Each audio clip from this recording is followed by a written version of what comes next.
नमस्कार दोस्तों, एक बार फिर से आप सभी का टिप पॉइंट चैनल में स्वागत है। दोस्तों, आज के इस वीडियो में यूपी ट्रिपल एससी पेट एग्जाम के लिए भारतीय संविधान के अंतर्गत संविधान की विशेषताएं और राज्य के नीति निर्देशक सिद्धांतों से टॉप 40 प्रश्नों को देखेंगे। देखिए दोस्तों, आपके सिलेबस में भारतीय संविधान के अंतर्गत पहला टॉपिक संविधान की विशेषताएं हैं और दूसरा टॉपिक राज्य के नीति निर्देशक सिद्धांत है। तो इन दोनों टॉपिक को एक ही वीडियो में कवर करेंगे। आप सभी लोग इस वीडियो को पूरा ध्यान से देखिए। सबसे पहले दोस्तों थ्योरी सेक्शन को डिस्कस करेंगे, फिर उसी से रिलेटेड ऑब्जेक्टिव प्रश्नों को सॉल्व करेंगे। तो चलिए शुरू करते हैं। आप सभी लोग इस वीडियो को पूरा ध्यान से देखिए। सबसे पहले दोस्तों संविधान की विशेषताएं देखेंगे। संविधान की विशेषताओं के अंतर्गत पहला पॉइंट है दोस्तों, भारत का संविधान प्रभुत्व संपन्न, लोकतंत्रात्मक, पंथ निरपेक्ष तथा समाजवादी संविधान है। दूसरा पॉइंट है दोस्तों, भारतीय संविधान में मूल अधिकारों को समाविष्ट किया गया है। तो यहां पर दोस्तों जितने पॉइंट लिखे गए हैं सभी पॉइंट को आपको ध्यान से देखना है और इसी से रिलेटेड प्रश्नों को आपको लास्ट में सॉल्व करना है। ठीक है, तो ये दोनों दोस्तों संविधान की विशेषताएं हैं, इसे ध्यान रखिएगा। अगला पॉइंट है दोस्तों, भारत का संविधान विश्व का सबसे बड़ा लिखित एवं सर्वाधिक व्यापक संविधान है। मोस्ट इंपॉर्टेंट पॉइंट है, यहां से प्रश्न बनता है कि भारत का संविधान कैसा है। भारत का संविधान दोस्तों विश्व का सबसे बड़ा लिखित एवं सर्वाधिक व्यापक संविधान है। भारत का संविधान दोस्तों अंशतः कठोर और अंशतः लचीला है, इसे भी आप लोग ध्यान रखिएगा। आगे बढ़ते हैं दोस्तों, भारत एक धर्मनिरपेक्ष देश है। धर्मनिरपेक्ष का अर्थ है कि भारत में मौजूद सभी धर्मों को समान संरक्षण मिलेगा, अर्थात सरकार सभी धर्मों के साथ समान व्यवहार करेगी। सरकार का राज्य स्तर पर कोई धर्म नहीं होगा। ठीक है, तो इसे ध्यान रखिएगा। भारत के संविधान में भारत को राज्यों का एक यूनियन माना गया है, मतलब राज्यों का एक संघ माना गया है। ठीक है, और भारत दोस्तों एक संसदात्मक प्रजातंत्र है, इसे ध्यान रखिएगा। भारत एक संसदात्मक प्रजातंत्र है। अगला पॉइंट है दोस्तों, भारत का संविधान भारत में संसदीय पद्धति की सरकार की व्यवस्था करता है। भारतीय संविधान द्वारा दोस्तों स्वतंत्र न्यायपालिका की स्थापना की गई है। ये सभी दोस्तों भारतीय संविधान की विशेषताएं हैं, इसलिए इन सभी विशेषताओं को आप लोग ध्यान से देखते हुए चलिए। अगली विशेषता है, भारतीय संविधान भारत में विधि के शासन की व्यवस्था करता है। भारत में विधि के शासन की व्यवस्था करता है। अगला पॉइंट है दोस्तों, भारत का संविधान आंतरिक एवं बाह्य स्रोतों से मिलकर बना है। कई ऐसे उपबंध हैं दोस्तों जो बाह्य स्रोतों से मतलब विदेशों से लिए गए हैं, दूसरे देशों से लिए गए हैं। ठीक है, तो यह भी इसकी एक विशेषता है। भारतीय संविधान में दोस्तों कई विदेशी संविधान के तत्वों का समावेश किया गया है। अगली विशेषता है, भारतीय संविधान 26 नवंबर 1949 को संविधान सभा द्वारा पारित किया गया तथा 26 जनवरी 1950 को संविधान पूर्णतः लागू किया गया। तो ये संविधान के बारे में जानकारी है, इसको याद रखिएगा।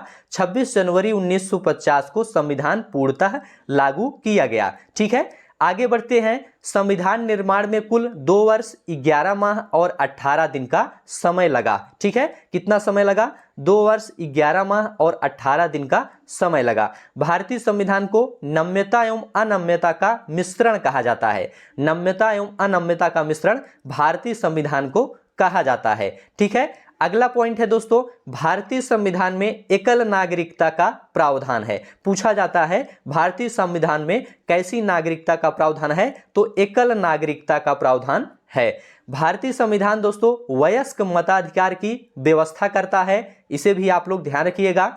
नेक्स्ट है दोस्तों, भारतीय संविधान को वकीलों का स्वर्ग कहा जाता है। यहां पर ध्यान रखिएगा, भारतीय संविधान को वकीलों का स्वर्ग कहा जाता है। और भारतीय संविधान पर दोस्तों सबसे अधिक प्रभाव भारत सरकार अधिनियम 1935 का पड़ा था। पूछा जाता है भारतीय संविधान पर सबसे अधिक प्रभाव किसका पड़ा था, तो भारत सरकार अधिनियम 1935 का पड़ा था। ठीक है, भारतीय राजनीतिक व्यवस्था में संविधान सर्वोच्च है दोस्तों, इसे आप लोग ध्यान रखिएगा। संविधान सर्वोच्च है। भारतीय संविधान का अभिभावक सर्वोच्च न्यायालय है, इसे आप लोग ध्यान रखिएगा। नेक्स्ट है, भारत में वैध प्रभुसत्ता संविधान में निहित है। नेक्स्ट पॉइंट है, लिखित संविधान की अवधारणा ने फ्रांस में जन्म लिया है। प्रश्न यहां पर पूछा जाता है, लिखित संविधान की अवधारणा ने कहां जन्म लिया? तो फ्रांस में जन्म लिया। अध्यक्षात्मक शासन का उदय संयुक्त राज्य अमेरिका में हुआ। अध्यक्षात्मक शासन का उदय संयुक्त राज्य अमेरिका में हुआ, इसे भी आप लोग ध्यान रखिएगा। भारत का संविधान धार्मिक एवं भाषाई अल्पसंख्यकों को मान्यता प्रदान करता है। तो यहां तक दोस्तों आपका थ्योरी सेक्शन पूरा कंप्लीट हो गया। अब यहां से दोस्तों भारतीय संविधान की विशेषताओं से टॉप 20 प्रश्नों को देखेंगे।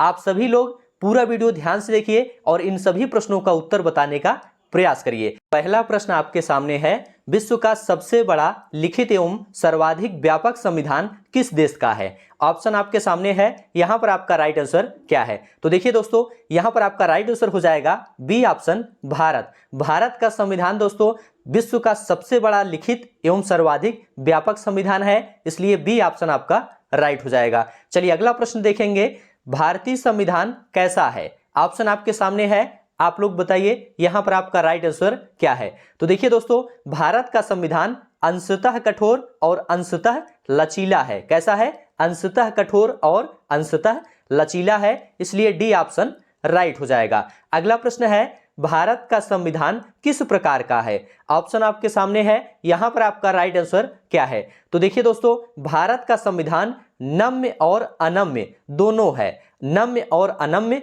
दोनों है, इसलिए सी ऑप्शन आपका राइट हो जाएगा। चलिए आगे बढ़ते हैं। नेक्स्ट प्रश्न है, भारत के संविधान में भारत को माना गया है, क्या माना गया है? ऑप्शन आपके सामने है, यहां पर आपका राइट आंसर क्या हो जाएगा?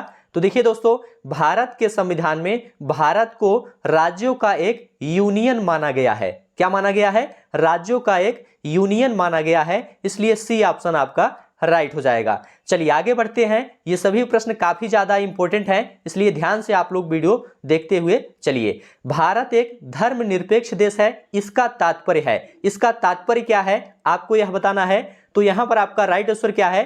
देखिए दोस्तों, यहां पर आपका राइट आंसर है बी ऑप्शन, उसका राज्य स्तर पर कोई धर्म नहीं है। धर्मनिरपेक्ष का तात्पर्य है कि उसका राज्य स्तर पर कोई धर्म नहीं है।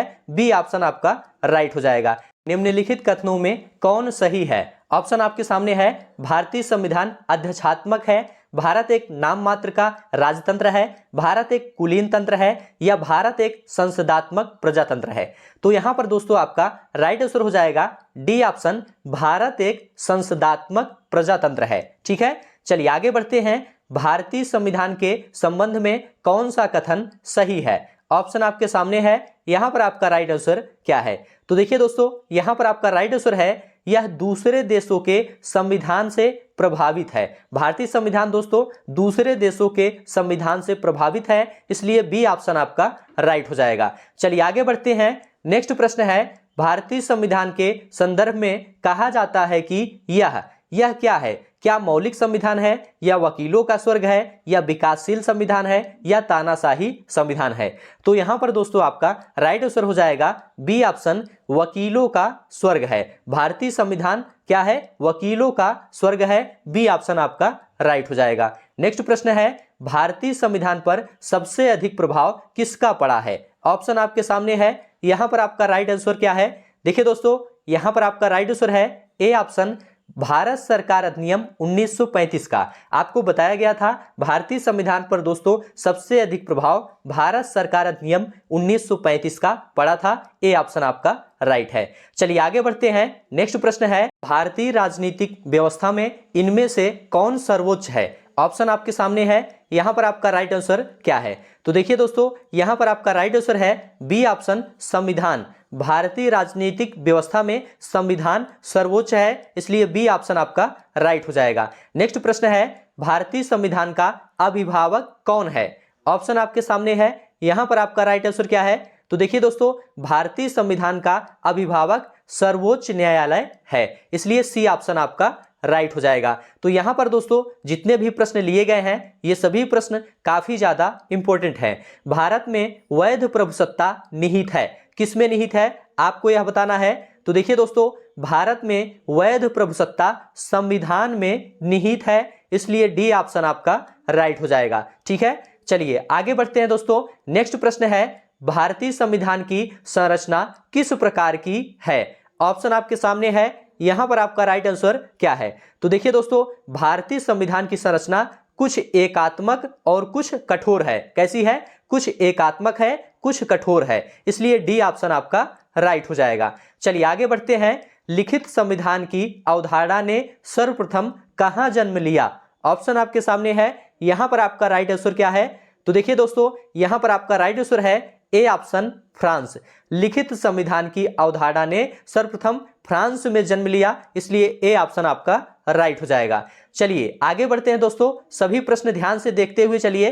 अध्यक्षात्मक शासन का उदय सर्वप्रथम किस देश में हुआ? ऑप्शन आपके सामने है, आप लोग बताइए यहां पर आपका राइट आंसर क्या है? तो देखिए दोस्तों, यहां पर आपका राइट आंसर है डी ऑप्शन, संयुक्त राज्य अमेरिका। अध्यक्षात्मक शासन का उदय संयुक्त राज्य अमेरिका में हुआ था, इसलिए डी ऑप्शन राइट हो जाएगा। भारतीय संविधान का आप किस प्रकार वर्णन करेंगे? ऑप्शन आपके सामने है, यहां पर आपका राइट आंसर क्या है? तो देखिए दोस्तों, भारतीय संविधान का वर्णन आप इस प्रकार करेंगे कि भारत का जो संविधान है यह विश्व के सबसे विस्तृत संविधानों में से एक है, इसलिए सी ऑप्शन आपका राइट हो जाएगा। ठीक है, चलिए आगे बढ़ते हैं। भारत का संविधान मान्यता प्रदान करता है, क्या मान्यता प्रदान करता है? ऑप्शन आपके सामने है, यहां पर आपका राइट आंसर क्या है? तो देखिए दोस्तों, यहां पर आपका राइट आंसर है सी ऑप्शन, धार्मिक एवं भाषाई अल्पसंख्यकों को मान्यता प्रदान करता है। ठीक है, भारत का संविधान, सी ऑप्शन आपका राइट हो जाएगा। नेक्स्ट प्रश्न है दोस्तों, भारत का संविधान पूर्णतः कब लागू हुआ? ऑप्शन आपके सामने है, यहां पर आपका राइट आंसर क्या है? तो देखिए दोस्तों, यहां पर आपका राइट आंसर है सी ऑप्शन, 26 जनवरी 1950। भारत का संविधान पूर्णतः 26 जनवरी 1950 को लागू हुआ था, इसलिए सी ऑप्शन राइट हो जाएगा। भारतीय संविधान के निर्माण में कितना समय लगा था? ऑप्शन आपके सामने है, यहां पर आपका राइट आंसर क्या है? तो देखिए दोस्तों, भारतीय संविधान के निर्माण में 2 वर्ष 11 माह और 18 दिन का समय लगा था, इसलिए ए ऑप्शन आपका राइट हो जाएगा। नेक्स्ट प्रश्न है, भारतीय संविधान में किस प्रकार की नागरिकता का प्रावधान है? ऑप्शन आपके सामने है, यहां पर आपका राइट आंसर क्या है? तो देखिए दोस्तों, भारतीय संविधान में एकल नागरिकता का प्रावधान है, इसलिए ए ऑप्शन आपका राइट हो जाएगा। तो यहां तक दोस्तों भारतीय संविधान की विशेषताओं से संबंधित प्रश्न कंप्लीट हो गया। ये सभी प्रश्न आपके एग्जाम के लिए काफी ज्यादा इंपॉर्टेंट है। अब यहां से दोस्तों राज्य के नीति निर्देशक सिद्धांत देखेंगे, फिर इसी से रिलेटेड महत्वपूर्ण प्रश्नों को सॉल्व करेंगे। तो आप सभी लोग इस वीडियो को पूरा ध्यान से देखिए, यह आपके एग्जाम के लिए काफी ज्यादा इंपॉर्टेंट है। तो चलिए शुरू करते हैं राज्य के नीति निर्देशक सिद्धांत। देखिए दोस्तों, राज्य के नीति निर्देशक सिद्धांत का वर्णन संविधान के भाग 4 में अनुच्छेद 36 से 51 तक किया गया है। इसकी प्रेरणा आयरलैंड के संविधान से मिली है। यहां पर दोस्तों 3 प्रश्न बनता है, तीनों प्रश्न काफी ज्यादा महत्वपूर्ण है। पहला प्रश्न बनता है दोस्तों, राज्य के नीति निर्देशक सिद्धांत का वर्णन संविधान के किस भाग में किया गया है? तो इसका जवाब है भाग 4 में किया गया है। दूसरा प्रश्न बनता है, राज्य के नीति निर्देशक सिद्धांत का वर्णन संविधान के किस अनुच्छेद में किया गया है? तो इसका जवाब है 36 से 51 तक, अनुच्छेद 36 से अनुच्छेद 51 तक किया गया है। तीसरा प्रश्न बनता है, राज्य के नीति निर्देशक सिद्धांत किस देश के संविधान से लिए गए हैं? तो इसका जवाब है आयरलैंड के संविधान से लिए गए हैं। ठीक है, चलिए आगे बढ़ते हैं। इसे न्यायालय द्वारा लागू नहीं किया जा सकता है, किसे? राज्य के नीति निर्देशक सिद्धांत को। आगे बढ़ते हैं दोस्तों, भारत के संविधान में कल्याणकारी राज्य की संकल्पना का समावेश राज्य के नीति निर्देशक तत्व में किया गया है। इंपॉर्टेंट पॉइंट है, यहां पर आप लोग ध्यान रखिएगा। राज्य के नीति निर्देशक तत्व में दोस्तों कल्याणकारी राज्य की संकल्पना का समावेश किया गया है। नेक्स्ट है दोस्तों, कल्याणकारी राज्य का उद्देश्य सामाजिक और आर्थिक प्रजातंत्र की स्थापना करना होता है। यानी सामाजिक और आर्थिक प्रजातंत्र की स्थापना के उद्देश्य से ही संविधान में नीति निर्देशक तत्व को शामिल किया गया है। तो देखिए दोस्तों, संविधान में नीति निर्देशक तत्व को शामिल करने का उद्देश्य यह है कि समाज में, देश में कल्याणकारी राज्य की स्थापना की जाए। ठीक है, चलिए आगे बढ़ते हैं दोस्तों, राज्य के प्रमुख नीति निर्देशक सिद्धांत देखेंगे। यहां पर दोस्तों आपको ध्यान रखना है, महत्वपूर्ण अनुच्छेद आपको बताएंगे जो राज्य के प्रमुख नीति निर्देशक सिद्धांत से संबंधित है। पहला है दोस्तों अनुच्छेद 38। अनुच्छेद 38 में दोस्तों बताया गया है कि राज्य लोक कल्याण की अवधि के लिए सामाजिक व्यवस्था बनाएगा। तो पूछा जाता है राज्य लोक कल्याण की अवधि के लिए सामाजिक व्यवस्था बनाएगा, यह किस अनुच्छेद में कहा गया है? तो अनुच्छेद 38 में कहा गया है। ठीक है, चलिए आगे बढ़ते हैं दोस्तों, अनुच्छेद 39 का की बात करते हैं। समान न्याय और निःशुल्क विधिक सहायता, समान कार्य के लिए समान वेतन की व्यवस्था इसी में है। तो ध्यान रखिएगा, समान कार्य के लिए समान वेतन की व्यवस्था अनुच्छेद 39 का में है। ठीक है, इसको याद रखिएगा, इसी से रिलेटेड अभी प्रश्न आपको आगे देखने को मिलेगा। ठीक है, अनुच्छेद 39 खा की बात करते हैं दोस्तों। इसमें बताया गया है सार्वजनिक धन का स्वामित्व तथा नियंत्रण इस प्रकार करना ताकि सार्वजनिक हित का सर्वोत्तम साधन हो सके।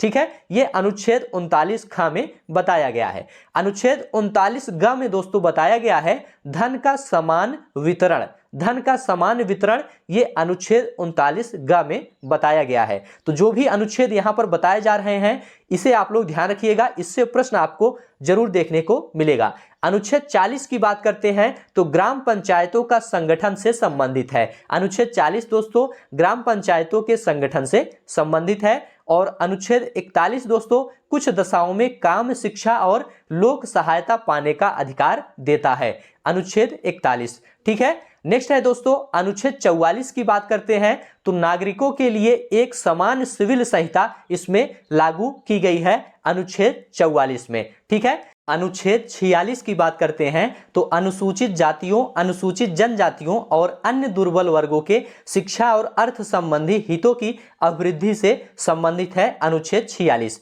नेक्स्ट है दोस्तों अनुच्छेद 48। अनुच्छेद 48 दोस्तों कृषि एवं पशुपालन का संगठन से संबंधित है। और अनुच्छेद 48 का दोस्तों पर्यावरण का संरक्षण तथा संवर्धन और वन एवं वन्य जीवों की रक्षा से संबंधित है अनुच्छेद 48 का। ठीक है, नेक्स्ट है अनुच्छेद 50। अनुच्छेद 50 दोस्तों कार्यपालिका एवं न्यायपालिका का पृथक्करण से संबंधित है। और अनुच्छेद 51 दोस्तों अंतरराष्ट्रीय शांति और सुरक्षा की अवधि से संबंधित है। ठीक है, ये सभी अनुच्छेद दोस्तों राज्य के नीति निर्देशक सिद्धांतों से संबंधित हैं, इसलिए इनको याद रखिएगा, इनसे संबंधित प्रश्न एग्जाम में पूछा जाता है। चलिए आगे बढ़ते हैं दोस्तों, अगला पॉइंट है राज्य के नीति निर्देशक तत्व एक ऐसा चेक है जो बैंक की सुविधा अनुसार अदा की जाएगी। यह कथन दोस्तों केटी शाह का है, इंपॉर्टेंट कथन है, इसको भी याद रखिएगा। यहां तक दोस्तों आपका थ्योरी सेक्शन पूरा कंप्लीट हो गया। अब यहां से दोस्तों राज्य के नीति निर्देशक सिद्धांतों से संबंधित टॉप 20 क्वेश्चन देखेंगे जो आपके एग्जाम के लिए काफी ज्यादा इंपॉर्टेंट है। तो चलिए शुरू करते हैं। पहला प्रश्न आपके सामने है, भारतीय संविधान में राज्य के नीति निर्देशक तत्व ग्रहण किए गए हैं, किस देश से ग्रहण किए गए हैं आपको यह बताना है। ऑप्शन आपके सामने है, यहां पर दोस्तों आपका राइट आंसर है बी ऑप्शन आयरलैंड से। भारतीय संविधान में राज्य के नीति निर्देशक तत्व दोस्तों आयरलैंड के संविधान से लिए गए हैं, इसलिए बी ऑप्शन आपका राइट हो जाएगा। चलिए आगे बढ़ते हैं, राज्य के नीति निर्देशक तत्वों का उल्लेख भारतीय संविधान के किस भाग में है। ऑप्शन आपके सामने है, यहां पर आपका राइट आंसर क्या है।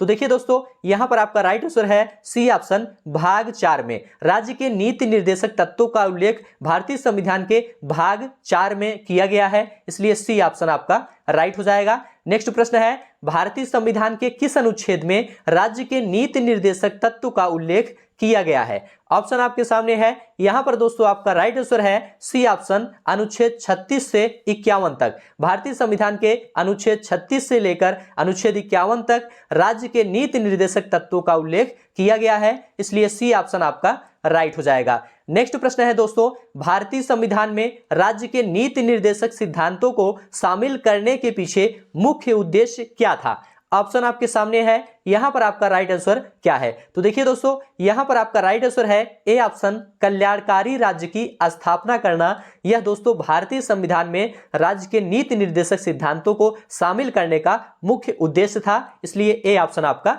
राइट हो जाएगा। आगे बढ़ते हैं दोस्तों, नेक्स्ट प्रश्न देखेंगे, निम्नलिखित में से किसने नीति निर्देशक सिद्धांतों को बैंक की सुविधा अनुसार देय चेक कहा है। ऑप्शन आपके सामने है, यहां पर आपका राइट आंसर क्या है। तो देखिए दोस्तों यहां पर आपका राइट आंसर है डी ऑप्शन केटी शाह। यह दोस्तों केटी शाह का कथन है, इसलिए डी ऑप्शन आपका राइट हो जाएगा। नेक्स्ट प्रश्न है संविधान में कल्याणकारी राज्य का आदेश दिया जाता है। ऑप्शन आपके सामने है, यहां पर आपका राइट आंसर क्या है? तो देखिए दोस्तों यहां पर आपका राइट आंसर है सी ऑप्शन नीति निर्देशक तत्वों में। नीति निर्देशक तत्वों में दोस्तों संविधान में कल्याणकारी राज्य का आदेश दिया जाता है। सी ऑप्शन आपका राइट हो जाएगा। नेक्स्ट प्रश्न है नीति निर्देशक सिद्धांत हैं। ऑप्शन आपके सामने है वाद योग्य नहीं, मौलिक अधिकार। यहां पर दोस्तों आपका राइट आंसर है नीति निर्देशक सिद्धांत वाद योग्य नहीं है, इसलिए बी ऑप्शन आपका राइट है। नेक्स्ट प्रश्न है एक कल्याणकारी राज्य के निर्देश आदर्श वर्णित हैं। किसमें वर्णित हैं आपको यह बताना है। तो यहां पर दोस्तों आपका राइट आंसर है ए ऑप्शन राज्य के नीति निर्देशक तत्वों में। एक कल्याणकारी राज्य दोस्तों राज्य के नीति निर्देशक तत्वों में वर्णित है, इसलिए ए ऑप्शन आपका राइट हो जाएगा। नेक्स्ट प्रश्न है दोस्तों भारत के संविधान में अंतरराष्ट्रीय सुरक्षा को प्रोत्साहन देना सन्निहित है। किसमें सन्निहित है? प्रस्तावना में, नीति निर्देशक तत्व में या मौलिक कर्तव्य में। तो यहां पर दोस्तों आपका राइट आंसर है बी ऑप्शन राज्य के नीति निर्देशक तत्व में। ठीक है, तो भारत के संविधान में अंतरराष्ट्रीय सुरक्षा को प्रोत्साहन देना दोस्तों राज्य के नीति निर्देशक तत्वों में सन्निहित है, इसलिए बी ऑप्शन आपका राइट है। समान कार्य के लिए समान वेतन भारत के संविधान में सुनिश्चित किया गया एक क्या है? क्या मौलिक अधिकार है या मौलिक कर्तव्य है या आर्थिक अधिकार है या राज्य के नीति निर्देशक सिद्धांत का अंग है? तो देखिए दोस्तों समान कार्य के लिए समान वेतन भारत के संविधान में सुनिश्चित किया गया एक राज्य के नीति निर्देशक सिद्धांत का अंग है, इसलिए डी ऑप्शन आपका राइट हो जाएगा। नेक्स्ट प्रश्न है दोस्तों भारतीय संविधान के निम्न विभागों में से किस एक में न्यायपालिका तथा कार्यपालिका के पृथक्करण का प्रावधान है? ऑप्शन आपके सामने है, यहां पर आपका राइट आंसर क्या है? तो देखिए दोस्तों यहां पर आपका राइट आंसर है सी ऑप्शन राज्य के नीति निर्देशक सिद्धांत में। देखिए दोस्तों भारतीय संविधान के राज्य के नीति निर्देशक सिद्धांतों में न्यायपालिका और कार्यपालिका के पृथक्करण का प्रावधान है, इसलिए सी ऑप्शन आपका राइट हो जाएगा। आगे बढ़ते हैं दोस्तों मूलभूत संविधान में कौन से भाग में राज्य लोक कल्याण की संकल्पना सम्मिलित की गई है? ऑप्शन आपके सामने है, यहां पर आपका राइट आंसर क्या है? तो देखिए दोस्तों यहां पर आपका राइट आंसर है डी ऑप्शन राज्य के नीति निर्देशक तत्व में। मूलभूत संविधान में दोस्तों राज्य के नीति निर्देशक तत्वों में राज्य लोक कल्याण की संकल्पना सम्मिलित की गई है, इसलिए डी ऑप्शन आपका राइट है। नेक्स्ट प्रश्न है संविधान का कौन सा अंश भारत के नागरिकों को आर्थिक न्याय प्रदान करने का संकेत करता है? ऑप्शन आपके सामने है। देखिए दोस्तों यहां पर आपका राइट आंसर हो जाएगा ए ऑप्शन राज्य के नीति निर्देशक तत्व। संविधान के राज्य के नीति निर्देशक तत्वों में भारत के नागरिकों को आर्थिक न्याय प्रदान करने का संकेत दिया गया है। ए ऑप्शन आपका राइट है। नेक्स्ट प्रश्न है भारत के किस राज्य में समान नागरिक संहिता लागू है? ऑप्शन आपके सामने है, यहां पर आपका राइट आंसर है दोस्तों डी ऑप्शन गोवा। गोवा राज्य में दोस्तों समान नागरिक संहिता लागू है, इसलिए डी ऑप्शन आपका राइट हो जाएगा। नेक्स्ट प्रश्न है दोस्तों समान न्याय और निःशुल्क विधि सहायता का प्रावधान संविधान के किस अनुच्छेद में है? ऑप्शन आपके सामने है, यहां पर आपका राइट आंसर क्या है आप लोग बताइए। तो देखिए दोस्तों यहां पर आपका राइट आंसर है बी ऑप्शन अनुच्छेद 39 ए या फिर अनुच्छेद 39 का। बी ऑप्शन आपका यहां पर राइट है। अनुच्छेद 39 ए दोस्तों समान न्याय और निःशुल्क विधि सहायता के प्रावधान से संबंधित है, इसलिए बी ऑप्शन आपका राइट है। कौन सा अनुच्छेद राज्य सरकारों को ग्राम पंचायतों को संगठित करने का निर्देश देता है? मोस्ट इंपॉर्टेंट प्रश्न है। यहां पर आपका राइट आंसर क्या है आप लोग बताइए। तो देखिए दोस्तों यहां पर आपका राइट आंसर है बी ऑप्शन अनुच्छेद 40। अनुच्छेद 40 दोस्तों राज्य सरकारों को ग्राम पंचायतों को संगठित करने का निर्देश देता है, इसलिए आपका बी ऑप्शन राइट है। भारतीय नागरिकों के लिए एक समान सिविल संहिता प्राप्त कराने की बात कही गई है, किस अनुच्छेद में कही गई है आपको यह बताना है। तो देखिए दोस्तों यहां पर आपका राइट आंसर है बी ऑप्शन अनुच्छेद 44। अनुच्छेद 44 में दोस्तों भारतीय नागरिकों के लिए एक समान सिविल संहिता प्राप्त कराने की बात कही गई है, इसलिए बी ऑप्शन आपका राइट हो जाएगा। नेक्स्ट प्रश्न है राज्य के नीति निर्देशक सिद्धांतों में से किस अनुच्छेद का संबंध अंतरराष्ट्रीय शांति और सुरक्षा के समर्थन से है? ऑप्शन आपके सामने है। यहां पर आपका राइट आंसर क्या है? तो देखिए दोस्तों, यहां पर आपका राइट आंसर अनुच्छेद 51 है। बी ऑप्शन आपका राइट हो जाएगा। अनुच्छेद 51 दोस्तों ये अंतरराष्ट्रीय शांति और सुरक्षा के समर्थन से संबंधित है। बी ऑप्शन आपका राइट है। नेक्स्ट प्रश्न है, भारतीय संविधान के किस अनुच्छेद द्वारा निम्न दुर्बल वर्गों को शिक्षा संबंधित सुरक्षा प्रदान की गई है? ऑप्शन आपके सामने है। यहां पर आपका राइट आंसर क्या है? तो देखिए दोस्तों, यहां पर आपका राइट आंसर बी ऑप्शन है, अनुच्छेद 46। अनुच्छेद 46 में दोस्तों निम्न दुर्बल वर्गों को शिक्षा संबंधित सुरक्षा प्रदान की गई है, इसलिए बी ऑप्शन आपका राइट है। नेक्स्ट प्रश्न देखेंगे दोस्तों, निम्नलिखित में से कौन सा एक राज्य के नीति निर्देशक तत्व का उद्देश्य नहीं है?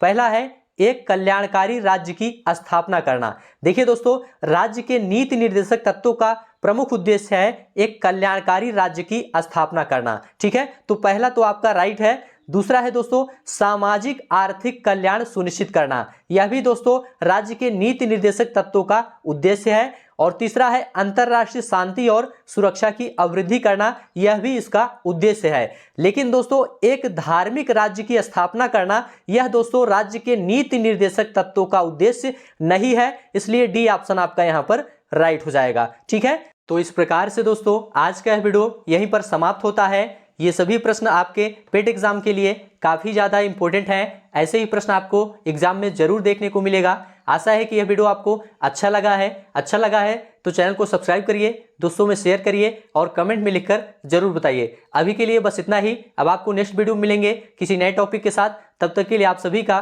बहुत बहुत धन्यवाद।